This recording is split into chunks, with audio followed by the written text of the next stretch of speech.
आपण पाहतोय आताची ही महत्त्वाची अपडेट। आज देशाचा अर्थसंकल्प सादर होणार आहे। 2024 ते 2025 चा हा अर्थसंकल्प आज सादर होतोय आणि त्यासाठी अर्थमंत्री निर्मला सीतारमण या दाखल झालेल्या आहेत। त्यांच्या हातात हाच तो अर्थसंकल्प आहे जो देशाचा आता भविष्य घडवणार आहे, देशाचं भविष्य ठरवणार आहे। काय महाग होणार आहे, काय स्वस्त होणार आहे, यातनच हे कळणार आहे।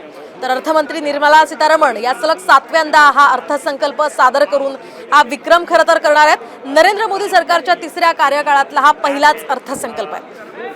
तर अर्थमंत्र्यांनी लोकसभा आणि राज्यसभेमध्ये 2023 ते 24 आर्थिक सर्वेक्षण सादर केलं, ज्यामध्ये अर्थमंत्र्यांनी 2023 ते 24 मध्ये भारताचा जीडीपी ही 6.5 ते 7% दरम्यान राहण्याची अपेक्षा व्यक्त केली आहे। त्यामुळे आजच्या अर्थसंकल्पामधून सर्वसामान्य जनतेला काय मिळणार याकडे सर्वांचं लक्ष लागलेलं आहे। सध्या अर्थमंत्री निर्मला सीतारमण या अर्थसंकल्प सादर करण्यासाठी सज्ज झालेल्या आहेत, त्या रवाना झालेल्या आहेत आणि अर्थसंकल्पाकडे खरं तर संपूर्ण देशाचं लक्ष लागलेलं आहे।